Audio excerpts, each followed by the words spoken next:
You're listening to the AFTERBUZZ TV network, now the largest new media platform on the web, and your #1 source for after-show entertainment. Very good, Dean. Johnson.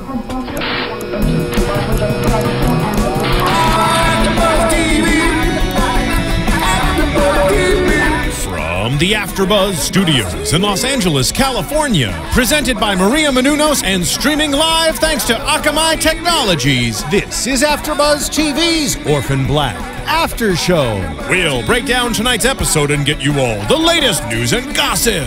And now, another post-game wrap-up show for your favorite TV show. It's AFTERBUZZ TV's Orphan Black After Show. Hello, Clone Club, and welcome again to another episode of Orphan Black on AFTERBUZZ. Yeah, it's Memorial Day, so that's my excuse. It's a holiday, so yeah. It's also difficult to say hello, Clone Club. Yes, absolutely. It is. Yeah, it's a bit of a tongue twister, but that's okay. Thank you very much. Joining me, first of all, Helena got to the radio again, and she's messing around with our theme song here. The nuns in the Ukraine, they love the Archies. This is a big hit with the nuns in the Ukraine. So yes, Sugar by the Archies. Thank you, Helena, for that. Anyway, not joining me today, besides Helena, who's being punished, is Matt Lieberman. For the second week in a row, Matt could not make it. Apologies, we really tried to make it work out. He will be here next week. He expressed how incredibly bummed he was to not be here. But joining me, as usual, to my left is Mr. Will Link. Thank you. And to his left is Miss Anna Koppel. Hello. And did you ever introduce yourself? And did I? No, my name is Nando Velasquez. I just assumed people knew who I was. I messed up Clone Club, and it went downhill from there. You know who I am. I know who I am. I'm very famous. Or am I a clone? Oh, please. This is episode 6, season 2. The title of this is "To Hound Nature." See, I'm going to say this again. To hound nature in her wanderings. Yes, there we go. Awesome. And there was so much in this episode. I had trouble keeping up. It was so awesome in a way. Return of several people, a lot more information about Project Lita, a little more information about Dyad and the inner workings and new characters. But I want to start off, because I missed her so much from last week, I really want to start off with Alison in rehab. Yeah. Because we saw a major character return for the first time this season, the illustrious Vic the Dick. Yeah, Vic is back. Played by Michael Mondo, and really glad to see him back, because he definitely is the comic relief. He's a very violent individual, but he definitely has his comedic moments. He's not violent anymore. But he's not violent anymore. Namaste. Namaste. He has taken the way of the Buddha and the Godhead. I believe he said when he put his hands all over He's walking the path of the Dharma, you know. Yes. I love the moment when Donnie bows to Vic. Amazing. Amazing. Great bit of comedic timing there. Yeah, absolutely. So Vic the Dick joins rehab. He returns from rehab. Apparently, he's been at work with his stubby finger that he lost from season 1. Well, I think the last time we saw him in season 1, he was at kind of a meeting. He was at some, because the detectives Bell and DeAngelis came to see him, and he was at some sort of, I don't know what meeting it was, but like kind of an AA kind of thing. Yeah. So, but he's in rehab, and he seems totally at peace.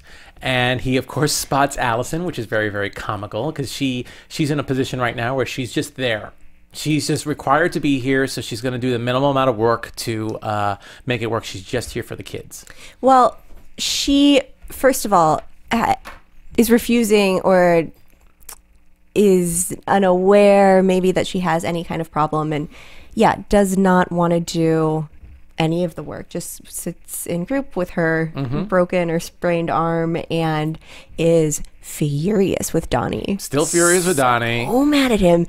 And I love the scene between them. She's just fuming, and she's like, when this is all over, you will have nowhere to hide. It's all going to be over for you. And she wants to see the kids, and he's like, you will on family day, and she does not want to hear that. Oh, yeah. What I continue to love about Alison being in rehab is she legitimately needs rehab. Oh, like, totally. Beyond, like, the fact that but it feels so like they've denial. put her... Yeah. So much denial and stressed out as always. I loved Vic's line when he bumped into Alison and Donnie in the middle of their argument, and he goes, "Anger is a tool. We use it on problems, not people." Yes.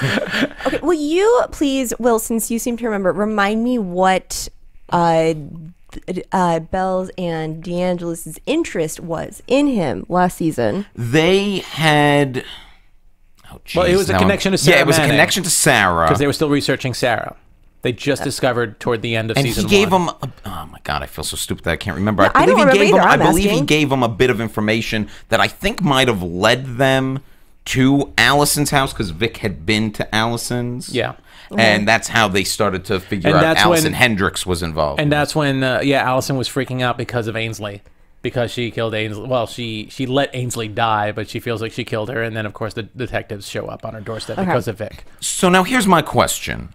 Was Vic in... I'm assuming Vic was already in rehab and DeAngelis got to him, or did they place him in rehab to spy on Alison? Because there is a real... When he goes to see DeAngelis in the car later, in that twist, there is a real kind of change of tone and attitude from him a little bit. He does say it's messing with his rehab, but he's got a little bit more of an attitude. He's not necessarily walking the way of the Buddha in that moment. From what we understand, when we first see him, he knows the facilitator to the group that they're sharing. He knows her. He's like, "Hey, I'm back."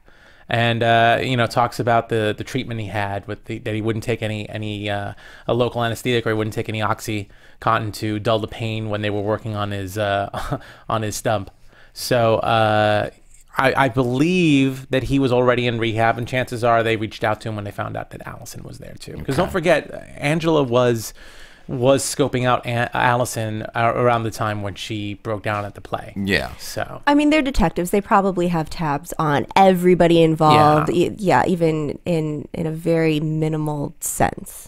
Peripheral, sort of just anybody who might kind of be involved with these women. They probably still are keeping very close tabs on. But really interesting to see Vic change so much, and then of course see that scene when he steps outside for a smoke.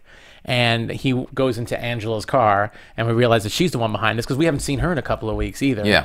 And to see that she's working on her own, separate from Art, and just trying to get to the bottom of it, and also striking a deal with Vic.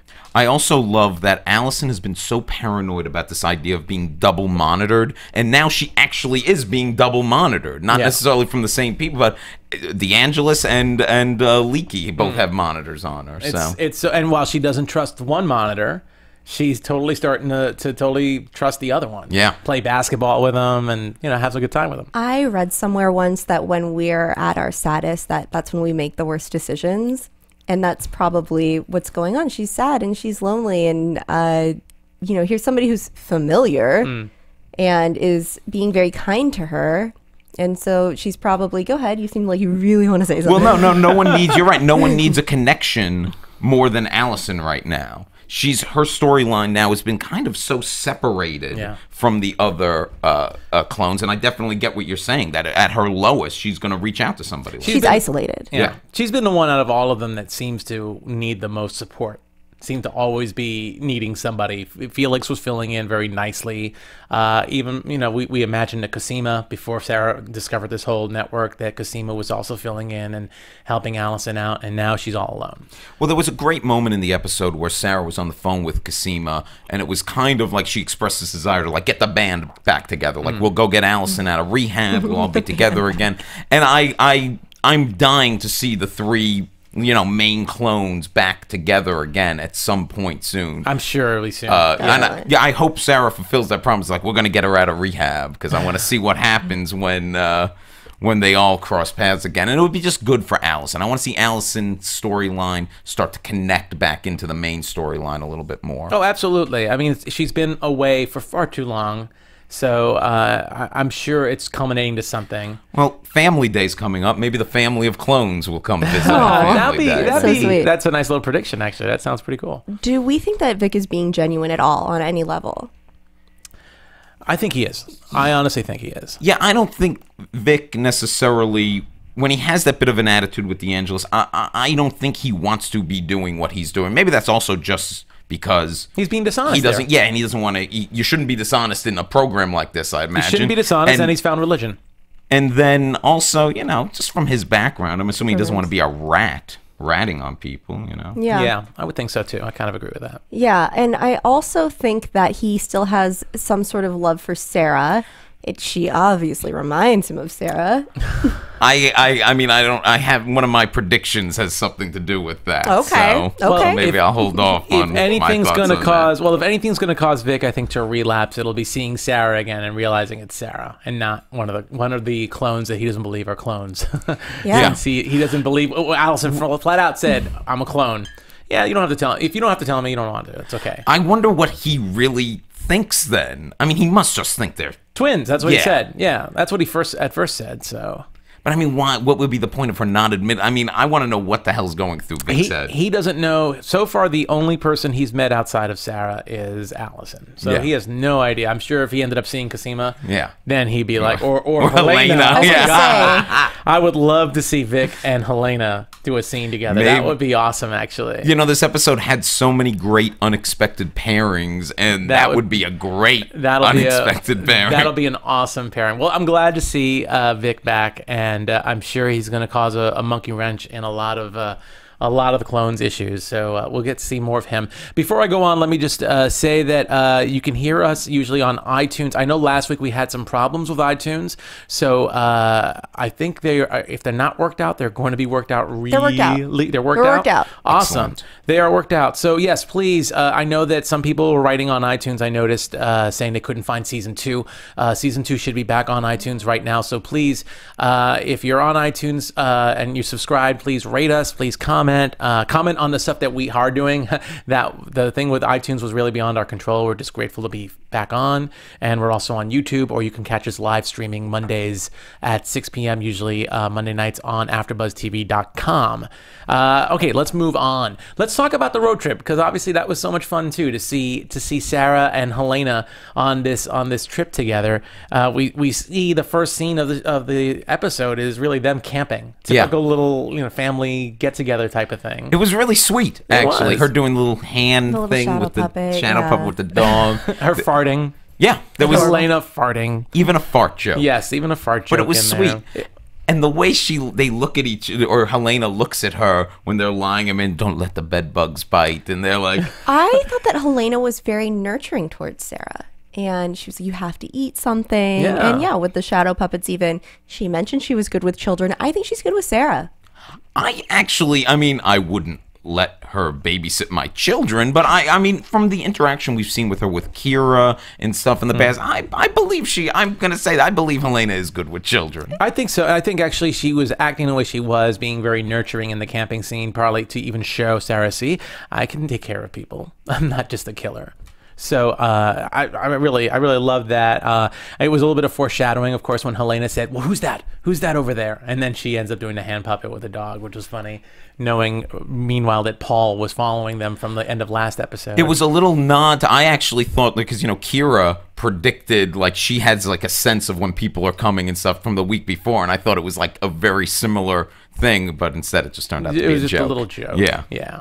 But, speaking of foreshadowing, Helena had mentioned that her whole life growing up was only told where to go and what to do. Yeah. And that shows up later. Yeah. As rough and tough as Helena is. Well, that's the way I guess she's always been spoken to, so that's what she's used to. She's not used to doing this kind of trip with Sarah, although she also admits that if she told Sarah the information about the Swan Man, Sarah would just leave her behind. Yeah. So this was genuine family time, family bonding time for the two of them, and a chance for Helena to mess around with the radio and which was have fun. great. Yeah. Helena in this episode went from the scariest clone to the most adorable clone. And can I just add that just seeing the two of them, especially in the car, the interaction in the car with Helena singing and Sarah reacting to all of that, I just thought, like, considering it's the same actor doing this at two different times, and of course Catherine Alexander, who we had on the show last week as the body double, had a lot to do with that too. But I thought it was just,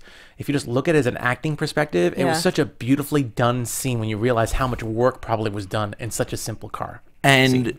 those little touches of how she doesn't quite get the lyrics right, and she's all like, I mean, it's again a testament to Tatiana. Well, I just really just seeing Sarah's reaction to everything that even more so than her messing up the lyrics, Helena messing up the lyrics. Sarah just reaction I thought was really tight and spot on.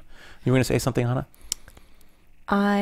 Well, I'll bring it up later. Okay, sounds good. So anyway, so they are searching for Cold River, and they end up finding out that Cold River is actually, I have my notes here. Where is it? You have it. You probably do. It was an institution. Institution, yes. There was a specific name for it. But anyway. It was Cold River. It was Cold River? Yeah. Cold River Institution. Okay, good. Sorry, my notes are all here. Anyway, so, and they end up splitting up, or at least Sarah ends up telling Helena, stay in the car, telling her what to do. Okay, and I'm sorry, but leaving Helena alone in a car and saying stay there is kind of like a supervillain who like leaves his captives and like tells them what he's gonna do or how they're gonna die and then leaves the room. No? I mean, she's gonna escape. I mean, that was what was slightly frustrating about that moment, because how do you leave her alone? But at the same time, you can't bring her in there. Like, you're not going to get far with Helena there with you. They're not going to be like, oh, look at all these sensitive records with she's not an this crazy intellectual person. giant. Yeah, exactly. So I think Sarah just wanted to concentrate on stuff on her own. She can't be, like you're saying, Sarah can't be surprised that when she came out, she got into trouble. And by the way, she left her in that car, which what seems for hours. Like, Oh, yeah. I mean, It seemed you like would a have while. thought she would have at least at some point, like, I just have to go check on my sister in the car or Yeah, something. absolutely. Yeah, she's on the phone with Cosima. They're like, she's like, I'm gonna miss you, girl. What you up to? I mean, she was down there for a while. And by the way, I'm amazed. Who's her carrier? I can't believe she got reception down there. It's really for her. And that's another, though, sad kind of thing about the episode, because they have these beautiful sister bonding moments, and then Sarah really does then kind of treat her second class. I don't know if Helena? I don't know Helena, if she yeah. treated her second class, but she left her for hours in a car. well, we don't know how long, but I guess it was hours. It was a while. A lot happened to Helena during that Yeah, time. come on. It had to have been. Okay. Maybe I'm looking into it differently. I don't know, but I just felt that it was obvious. Like, I think everybody watching the show kind of saw that when she left Helena there, the last thing Helena was going to do was stay in the car. Yeah. Or either Helena was not going to stay in the car, or Paul was going to get Helena. Yeah, something was going to happen. That's what we figured. So anyway, so Helena, just because it's more fun, let's just talk about Helena first. Yeah. Because she ends up going out, and you figured she'd probably go in the church and maybe help find the Swan Man and figure everything else out, what's going on. And instead, she goes to a bar. She lines up a whole bunch full of different drinks. Amazing. And she gets hit on by this guy who she ends up spraining his finger. Yeah. And he's like, oh, you broke my finger. No, I only sprained it. The next one I break. Yeah. And then a knight in shining armor, or a knight in a trucker hat, comes along and rescues her. Jesse of Jesse's Towing. Of Jesse's Towing, exactly. Well known from Jesse's Towing. The Jesse of Jesse's The Towing. Jesse. And it seems like they have a really nice rapport. It's like a little informal date. Yeah, it was a really. If this were a romantic comedy, this would be a wonderful meet cute. Oh my God. White Russian, pork rinds. Okay, so first of all, what kind of a man drinks a White Russian? Can we just start with that? Well, he didn't order it. She offered it to him. He But that's still true. drank it. Hey, let me tell you what. If a pretty Helena- woman's going to give you a drink, unless it's poisoned, don't you think you would drink? Or I a don't pretty know. guy. Or a pretty guy. did. I will drink anything a pretty woman gives me, even poison. There you go. So there you Even go. poison. Even poison. So there you go. You heard it here first, ladies.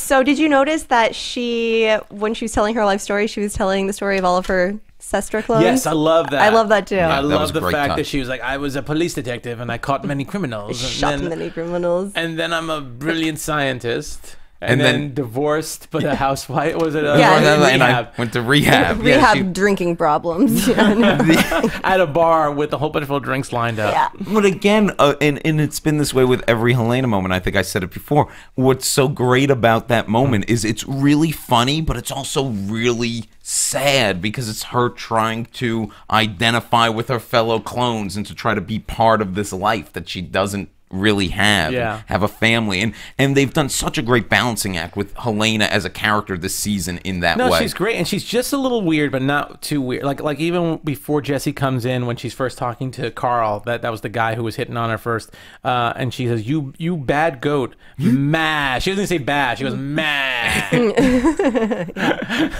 which I thought was really weird. Right before Jesse comes into the rescue. So, and of course, she has her little lovely moment. They're after a couple of arm wrestling, which, come on, a girl, you know, she wants to arm wrestle with him. I think that was a sign right there and there. She wanted to hook up with him, or she was interested in him. And then finally this song comes on, and I was going to look up to see if this is a real song. I didn't have a chance to, but it was pretty much the title of it was Crazy. Yeah. Which was a perfectly fitting song for Helena. And I wrote some of the lyrics down because I thought it was funny. It was like, walk along the razor's edge into black and back again, which I just felt was like perfect, you know, Jesse asking this person who you never know when she's going to become unhinged. Yeah. You know, and they're having this really romantic little dance, and they start making out. I thought it was so sweet. It was so sweet. Yeah, and she was like falling in love. Helena gets some. Was that Helena's like first kiss? Are we assuming that's her she first lived in a kiss? cage her whole life. I don't know. Who knows? She's out there assassinating clones. Who knows the hell what I actually am adventures surprised she she did a good job with the kiss. I agree. I thought she was going to be first so kiss. weird about it. I was surprised that she was so. It was probably the alcohol, but I was surprised that she was so like into it. Yeah. But Well, it's just that trucker hat. it was that trucker. That does it for you. A man in a trucker hat. Now, meanwhile, Paul and what's his name are And over, then Mark comes in. That was awesome. and they're over Yeah, negotiating. they're over negotiating. I loved seeing these two. And that was, I thought, a great, some of the best, I think, Dylan Bruce stuff we've had on this show. Because there was a little more, Paul showed a little more personality than he's sometimes willing to. And it was, that scene with Mark, I thought was, again, a scene that was played both very serious but very funny at times, too. Well, I mean, it was, considering what Paul did last week with Felix when he was he went in his house and his apartment and was really violent toward him. This was a very interesting side of Paul. He's just very sneaky and very talkative and negotiating and almost diplomatic, very diplomatic actually, very diplomatic of him and Mark. And pretty much they negotiated. I guess they both wanted to get both clones, but then they decided to negotiate. You just get yours and I'll get mine. We'll make both our bosses happy. And that'll be that. And that'll be that. And I think that's a good negotiation, frankly. It was a perfect. Yeah, it was perfect.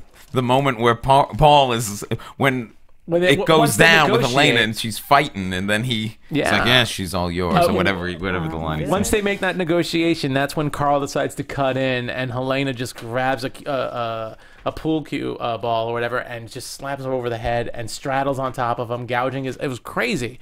And he's like, good luck with that one. And I like that Jesse's just like backs off of it, like, all right, you know, he's not going to help his boy, he's not going to help the girl he's making out with. I think he was like, I'm not any part of this. He was so taken aback No, he threw a punch in there. He did, because someone else got involved and he punched the other guy, but you could tell he was like, what the hell is happening here? Yeah. He definitely threw at least one punch in there. Okay. So, I mean, I don't know if I would have. She was like feral at that point. I think if he actually tried to help out or got behind her, she would have just attacked him too, probably, and not realize it. But anyway, so she goes to the police department. She gets arrested. Sarah sees her walking out in cuffs into the police car. She's just got this like, I didn't know what I did. You know, this little like innocent puppy dog kind of look when she's getting escorted out. And we assume that Sarah's going to try and get her out, and we even hear her at the police station, or someone at the police station, the guard, saying that that she could free to go, that there were going to be no charges pressed against her, and her sister was waiting for her. And surprise, surprise, I guess Mark wasn't alone because he brought Gracie along.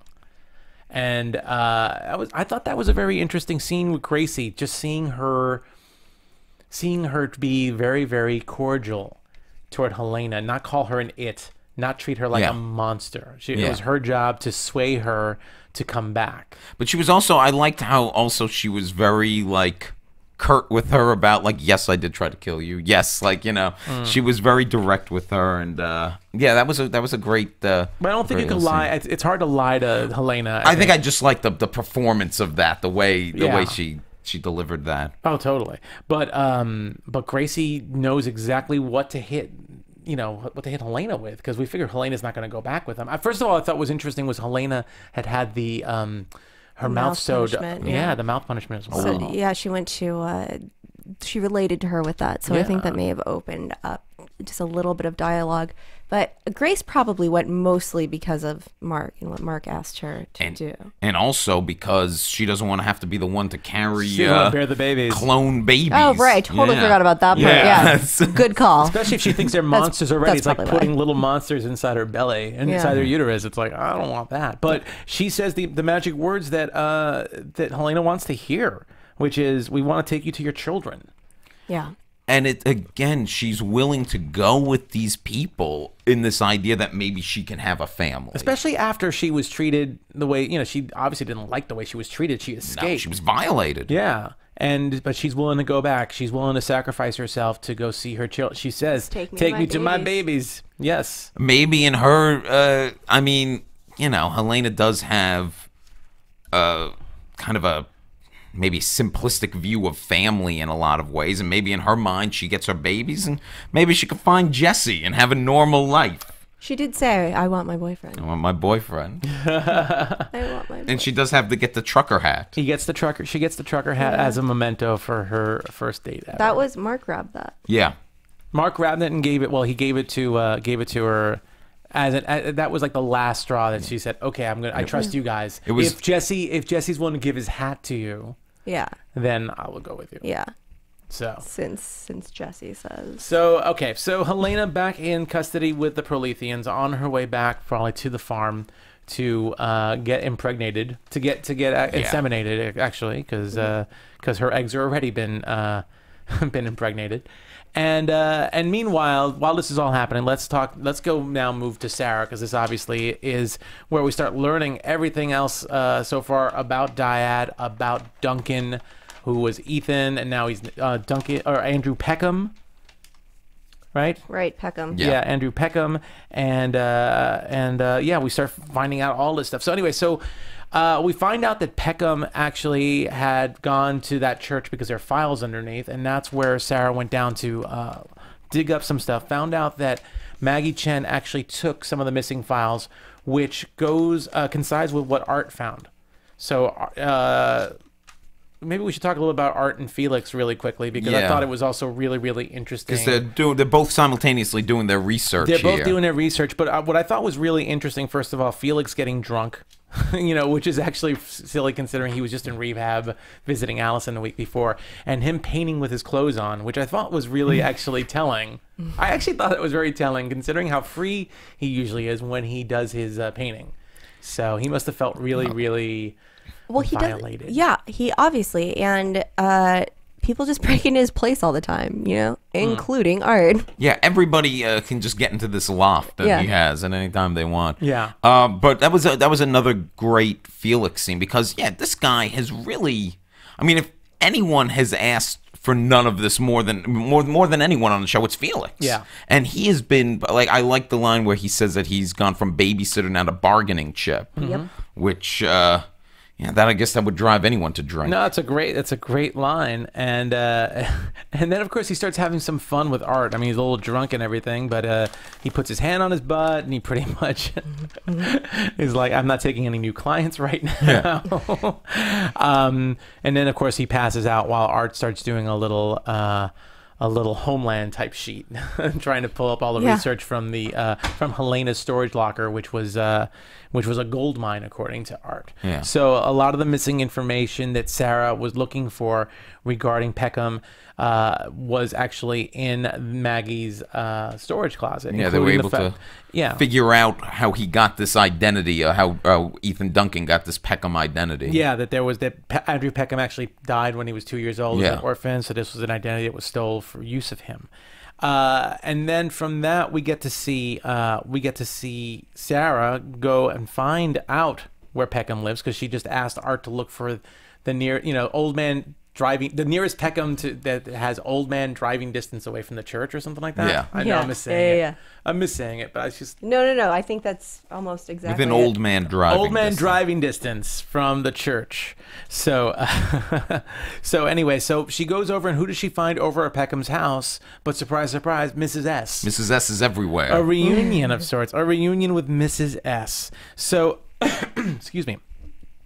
So, of course, Mrs. S not too happy to see Sarah, because she knows that Sarah, wherever she goes, she just causes tons and tons of trouble and brings people with her. So she knows that Sarah probably got followed.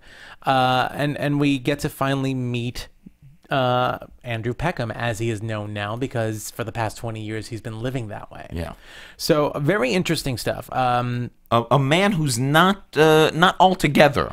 Not there. altogether. He's slow. He's very concerned about his birds. Yes. Ay. But, Those birds. He's a little kooky. He wasn't the scientific genius I think Sarah was hoping to. We were to all meet. expecting, yeah. Yeah, but we learned quite a bit. I mean, the first thing he said is that I guess him and Susan, they weren't the only implantation team, Right. which could mean there's a ton more clones that we don't even know about. Let's Now, hope so. And do they all look like the clones that we know? Are there a bunch of other clones? Are there types of clones? Exactly. That's a possibility too. And also that Susan was the brains, apparently, because he lost his anyway. And And so what's the point of Project Lita? He said proof of concept, like anything else starts. So, Yes. that hurts to hear. Great. so proof of concept. And they want to make little girls. We just wanted little girls. It's not even that they wanted to make them. They wanted babies them. and We little wanted girls. little girls. Yeah. Very creepy to hear from an old man. It is kind of creepy, and it's for the military. So I guess we'll find out more why they wanted these little girls later. But the military started it, and then Dyad took it over when the military Declared it an ethical failure. Yes. So, and then Dyad ended up hijacking Project Lita once, once the military decided it was an ethical failure, they ended up taking control and hijacking it for their own purposes. And a line that I liked that Duncan said, that Andrew said, I'm going to say, is once you've gone too far, it's not hard to go all the way. Which is really kind of scary when you think about it, because they've already gone too far, so they're just going to keep going. But I guess that's the way science, if you can't, I guess, be a scientist and not want to keep pushing the envelope and not want to keep discovering new things like that. So Yeah. I get it, although they shouldn't be cloning people, but I get it. Yeah. So on the other side of this, just because it probably does have something to do with, well, actually, you know what? Before we can go there, let's just finish this off with Duncan. I want to say Duncan, but it's really. I'll be honest with you, I keep Duncan. calling him Duncan because that's his real name. I guess that's his real name. So let's just call him Duncan for now. So hopefully you guys understand what I'm saying when I say that. Duncan Andrew. Anyway, so he's scared of Leaky. He apparently, according to him, Leaky, well, not scared of Leaky, he's upset. Leaky killed his wife, and he's pretty much on the run from Leaky. So And apparently, Leaky's a Prolethean. and Leaky, no, he's a Neolutionist. Which A we knew- Neolutionist, I'm Which sorry. we knew from we the knew first that, season. yeah. We knew, but it's never really been talked about since season 1. When we went to Yeah, the we haven't heard Neolutionists. much about the Neolutionists since season 1. Because the Neolutionists, it seemed like the Neolutionists, it just kind of like morphed into Dyad. So we haven't really we haven't seen the difference between the Neolutionists within Dyad and Dyad itself. Yeah. Right. So he was saying that they had infiltrated Dyad, so completely different Exactly. thing. And so what are the different motivations? What sort of different? Well, the Neolutionists are all about, I mean, from what we remember from season 1 when we went to that club, they're all about body hacking. They're all biohacking and changing themselves kind of more to look cool or just to be the future. Making an evolutionary leap through science. Like, if we want to have tails, if we think we'll have tails. The different colored eyes that they had, just the augmentations. But that they what did. was Dyad after that's so different from Neolutionists in terms of cloning? I mean, I'm assuming that Dyad itself is I guess we haven't gotten into what their business model is, but I'm assuming they're a multifaceted. Well, once we figure out corporation. once we figure out exactly what Project Lita was out to achieve, which we know a little bit, they wanted babies, they wanted little girls. That's what they said. Once we figure that out, we can see what the differences are from that and a Neolutionist. But what I think is really interesting, at least, is again the Neolutionists are about body, augmentation, biohacking, and these clones have not really been, other than the fact that they're clones, they haven't really been hacked in the same way. Well, the one thing that I noticed that I thought was odd, creepy, one of the things that Sarah looked at in the boxes, there was a picture of a baby from 1908 that said "most perfect baby," and it just seems a little bit like what am I looking for this here? has been going longer than we could imagine. They've been trying to find the genetic perfection. The genetic perfection. When you want the perfect race, it's on the way to genocide is what I'm looking for. Like the Nazis were like trying. the Nazis Like were looking for. the Aryan race saying they were the perfect race. Yeah, just when you're looking, yes, anytime you're looking to change your body image or looking to clone a most perfect baby, that you're looking for one race. Considering the files that Sarah was looking at, we didn't really talk about it, but they went back as far back as 1910, 1920. Yeah. 1910, that's around World War I, right then and there. So that's a really interesting point, that maybe if the most perfect baby was in 1910... 1908, maybe there is actually something historical here that has to do with World War I or has to do with the Nazis. Maybe the military in question was actually, wouldn't that be really freaky weird? I would love if we're going to get like Nazi plots in here, I don't know. That'd be crazy. I mean, it'd be very interesting. But I mean, the Neolutionists, in a way, I mean, they're trying to find some form of genetic perfection for whatever that is. I mean, the only thing that would discredit the Nazi theory is probably they would want blonde, blue eyes. I'm not saying it's Nazi. I'm saying genetic. Genetic. Oh, okay. Yeah. All right. I'm just putting the kibosh on the Nazi thing. Yeah, I'm not saying specific Nazi. It's not like Dr. Mengele was working for Dyad back in the 40s. I hope not. Yeah, I hope not. That might get a little just too much. We went down to Argentina after the war. That would get a little too much. But it's going to be really interesting to see. I mean, we talked about it a little bit last week with Rachel and Leaky, like who's in charge. But it's really going to be interesting to see what is Leaky's interests and how does it really differ from what Dyad is supposed to be about. Well, you know what's so funny? The Leaky, if you want to call it a twist at the very end of the episode, I mean, it's the kind of thing I feel a little dumb for not seeing coming, that Leaky was more responsible for the fire or that killed the people and stuff like that. So yeah, I'm very curious to see. Well, don't forget, last week Leaky even said he was really nervous about what Sarah was going to find. It was going to be dangerous for everybody. Nobody wants Sarah. I mean, Mrs. S wants her, and everyone wants her in the dark. I mean, there's a house of cards here that we haven't fully seen the picture of that clearly Sarah can bring down, and I'm assuming it'll be very exciting when she does. Very, very exciting. So, well, speaking of Leaky, we didn't talk about this yet, but let's go over. There was another new addition to the cast, more or less, in that back where Dyad was at, where Cosima was doing, they were experimenting on Cosima, and so far the results for the stem cell research seem to be successful with her and Delphine. Stem cells from the exfoliated dental pulp of baby teeth in her uterus. In her uterus. Gross. I don't even know what that means. That's so gross. Thank you for saying that. Yes, it was a very gross line. It's creepy. It's so weird and creepy and disgusting. We get to see Scott. Not to be close-minded. Not to be close-minded. No, it's just creepy. But we get to see Scott come in from college, from Minnesota, where Cosima went to school, and they've been Skyping for the past couple of episodes, and it's obviously has a little bit of a crush on Cosima, so of course he's thrilled to be there. Now, Scott, when he first comes in there, he specifically says, like, oh, Leaky immediately approved my hiring. Yes. Do you think that Scott could be a monitor, that he could be brought in as a monitor for both? Because, you know, Delphine's gotten awfully close to this Cosima situation, and maybe Leaky, who quickly approved this, needs someone else to keep an eye on things. I don't think so, because I think he has too much of a crush on Cosima to really do anything against her, and if he felt as a monitor he was betraying her trust, I don't think he would. Donnie's married to Alison and has known her since high school. Yeah, but Donnie's not smitten with Alison the way Scott's smitten with Cosima. It's a way for him to get close. It doesn't make sense because it sounds like she's known Scott longer than she's known Delphine. So if he was a monitor, there was probably no reason to bring Delphine in.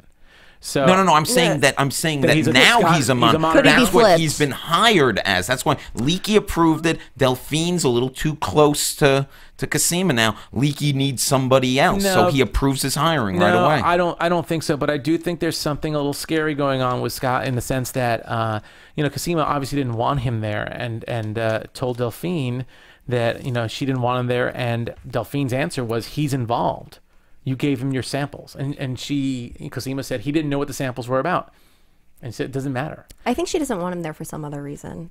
There's something else going on. I think she wants to protect him. I think she feels that that he's going to be in over his head over here. I think she also wants to protect herself and the other clones. She doesn't want someone on the outside knowing that more information than they have to. I think that's part of I think Scott kind of in a way is part of her escape plan. If ever something was going to happen to her, she could probably send information to Scott, and he's separate from Dyad, but now he's in there. And honestly, I'll be honest with you, I don't like his chances in Dyad because I just felt this really creepy line that Delphine said that he's involved. So it means he's at risk. He's in danger too. Already Scott's been there for like a day, and already him and Delphine are keeping secrets now from Cosima. Yeah. Yeah.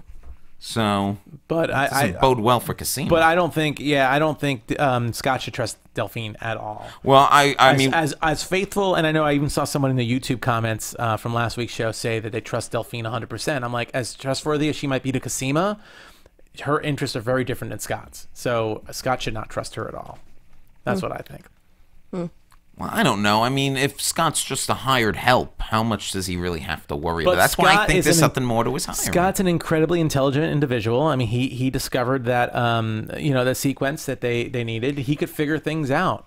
So he might be really helpful to Dyad. He could be really helpful, and he could also, I mean, obviously you wanted to do a confidentiality clause, but I don't know. I'm just saying. I'm not sure what part Scott's going to play, but I have a weird feeling he's not going to be around too long. I'm not trusting Scott. Well, we can save it for predictions. We'll find out. We'll find out in the weeks to come. We could save that for predictions, but first of all, I do have a little bit of news and gossip. Oh. Yeah. AfterBuzz TV News. It's Memorial Day weekend, and I guess there aren't that many new shows anymore, but I want to say it was really exciting to see that Orphan Black was the #1 tweeted show on TV on Saturday.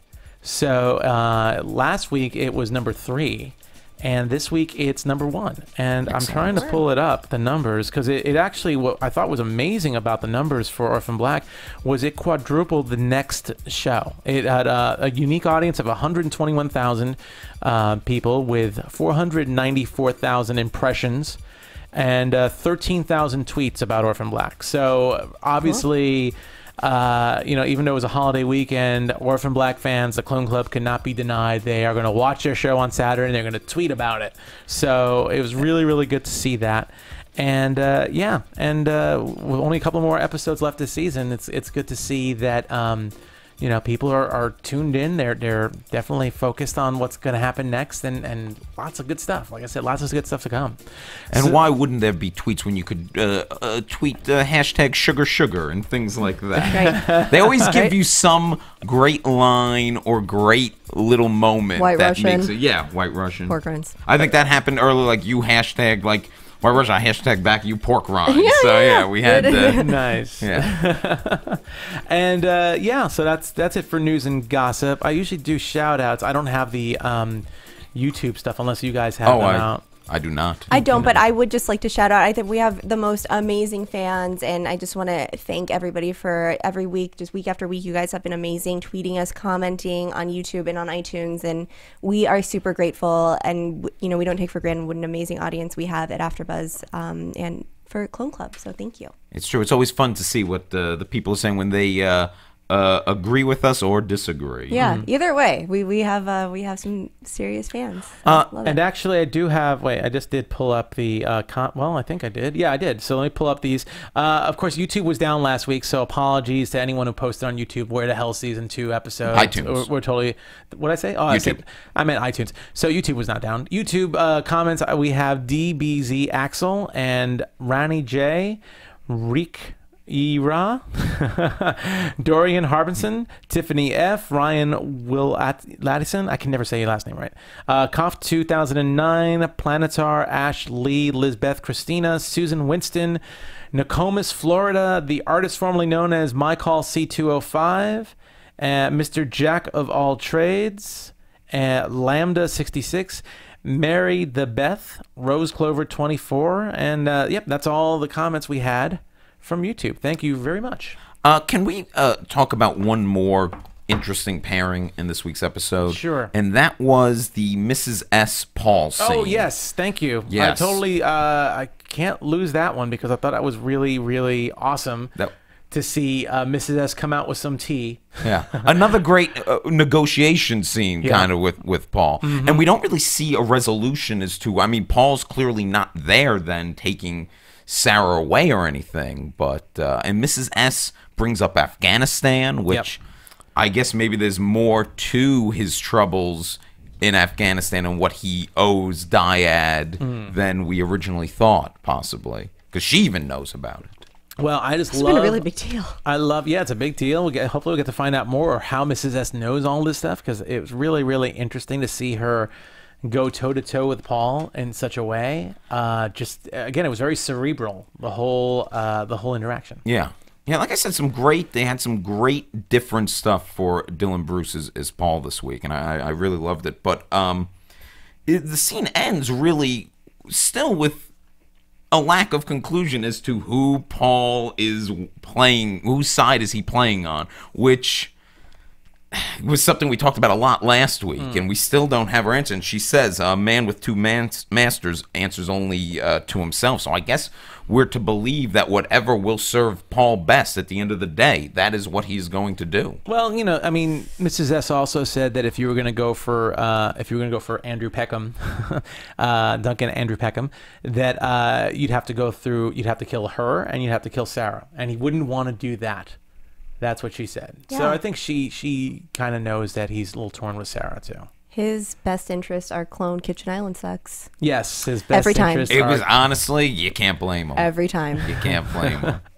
He forget the notches on his clone belt. He wants the original. Yeah. These clones. You know, that's what I was going to bring up earlier, is that, you know, all these hookups, a lot of very attractive men, but Tatiana's kind of getting around on set, huh? Is that She is. Is it, you know? Well, being able to play 7 different characters gets you Yeah. 7 different love interests. Even Helena. I was so glad to see Helena with Yeah, the love. me too. I'm glad. She's earned it, you know? I predicted last week that that Helena would probably end up getting it on with Paul, but I was wrong about that so far. But she definitely got it on with somebody, so that's kind of good. Or started to Jesse. get it on with somebody. Yeah, poor Jet. What could have been between those What two? could have Those two been? crazy kids. You want to see Jesse come back? Do we want to see Jesse come back? Always, definitely. I don't think we're. Maybe we will. I don't know. You know, this whole season has been. Again, and this is something I brought up a few weeks ago. This whole season's really been the redemption of Helena, I think. And who knows, maybe they'll give Helena a happy ending somewhere down the road in this series. I don't know, Yeah, but if we babies, see Jesse, he's going to have to twins. follow him. He's going to have to follow her to the farm. So Jesse, played by Patrick J. Adams, who's on Suits. Go ahead. Oh, no. You might be about to say what I was going to say. No, say what you're going to say. Well, he was like a super fan of the show. And that's why Oh, I didn't know that. No. Yeah, he was a super fan of Orphan Black and had always been talking about and tweeting in the first season. So that's kind of how he got included in this episode. Really cool. Yeah. Really cool. really cool. Yeah. Yeah. So that's right. That was an EW article. That's right. Right. Yeah. Yeah. Absolutely. So cool. All right. Awesome. I think. Gossip. Thanks. There you go. I think we just about got everything out of this episode that Prediction. we did. So I think it's about time for predictions. And now, your AfterBuzz TV It's like a raven here. It's new. For those watching on video, very flashy lights here. Very flashy And lights. it's also new and I wasn't prepared. All right. Well, since you're not prepared, let's go with you first this week. Sure. Anna. I have 2 predictions. One is that Mrs. S definitely drugged Paul, and that she like put something in the cap of. I was thinking the same thing. Yeah. Oh, that'd be great. I was thinking that'd be pretty sly. Yeah. She did say she's been at this a long time. Yeah, that's how she's they escape. better at this than Yeah. So that was my first prediction. My other prediction is that, when Felix said that he was reduced from babysitter to bargaining chip, I thought that was perhaps foreshadowing for Cal, and that he was going to use Kira as a bargaining chip, actually, because we really don't know that much about Cal, and I just feel like it was maybe irresponsible. She only knew Cal for a month, and now she's left Kira with some dude in the woods for who knows how long. He is the father, though. Well, I want to believe. I don't know. I don't know either. Yeah. So That's why I don't it's know. That's why it's a prediction a and not like, prediction. hey guys, next week on This is a Orphan Black, fact. look for this. I know this is going to happen. Great. Will, what do you got for us? Great. You were talking about hookups before, and we were talking about Alison and Vic, and these are 2 people who, they both, you were saying how this looks like the woman he once loved, and Alison's very vulnerable, and we've also seen her with Ainsley's husband and stuff like that. She's willing to, so Tatiana. maybe we'll have another a hookup, another clone hookup with boy. Vic. That would be kind of weird. Wow. Rehab sex, I hear, is Rehab sex is better than Kitchen Island sex. Really? That's what I hear. I've heard this as well. Okay. Okay. Good to know. I might have to go to rehab soon. Anyway, for what? I don't know yet. One thing that we didn't bring up that I think would tie really well in predictions too is that apparently, according to the research that Delphine has, 13, the DNA matches almost exactly with the clones that they have for the stem cells? Yes. That's somewhere. So 13 strands or 13 DNA? 13 STR loci. Okay, So we whatever. understand The donor that. shares 13 STR loci. Yep. Okay, Yeah. so it most Science. likely, so actually, most likely these clones probably come from somebody, like originally, that there is a relative. There is actually a relative. Yeah. So my prediction would have to be that we're going to see another Tatiana clone, perhaps. That's not the clone. It's actually the original, the relative, a sister, a mother, whatever it could be. Do we think this is someone older, significantly older, or do they take it from a child? Like, what It do could you be think? older. I mean, the other thought is it comes from the 1908 Perfect Baby, but I would think that Perfect Baby the is Perfect Baby from So 1908. cute. that So Perfect cute. Baby And it is just always smells like a new baby. Yeah. So perfect. I want that to be. I want the Perfect Baby to be the original. Maybe That's it what I is. want. I think the Perfect Baby might be the original. I don't think so. Or they wouldn't be having these like coughing fits of Well, blood. the copies of the Perfect Baby aren't Copies of the always Perfect Baby. Are from Maybe you've the- been holding the DNA forever, and I don't know. Some stuff happens. I don't know. I don't know. We'll find out some We will. more. I want to know everything about Perfect Baby. But till then, Will, where can we find you? You can find me on Twitter at @TheRealWillLink. You can also, I host a pop culture podcast on the Westcast Network called Will Sean Podcast, so you should give that a listen. You'll like it. And Anna, where can we find you? You can follow me at Koppel for Mayor, KOPPELFORMAYOR. And you can find me on Twitter as well at Nandovel, Nandovel. You can find the 3 of us also on various shows here on AfterBuzz. There's over 50 of them. Maybe a little bit less this summer, but you can tune in and catch your favorite shows on AfterBuzz. Again, tune in, subscribe on iTunes, check us out on YouTube. And till next week at 6 p.m. Also, you can find Matt Lieberman at mattlieberman.com. I'm sorry, his And Twitter. at Matt Lieberman. At Matt Lieberman. Yeah, at Matt Lieberman. And he's here all the time. He's here all the time, and he will be here next week with us Monday at 6 p.m. on AfterBuzz Orphan Black. Tune in then. Thank you. From executive producers Maria Menounos, Kevin Undergaro, Phil Svitek, and the entire AfterBuzz TV staff, we would like to thank you for listening to the AfterBuzz TV network. To watch or listen to other after shows and post comments or questions, be sure to visit AfterBuzzTV.com. I'm Sir Richard Wentworth, and this has been a presentation of AfterBuzz TV. Buzz you later. The views expressed herein are those of the hosts only and do not necessarily reflect the views of AfterBuzz TV or its owners or principals.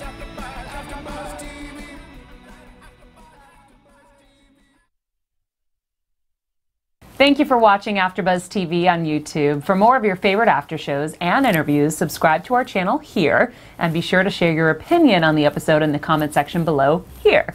We'd love to see what you guys are buzzing about. Thanks again. Buzz you later.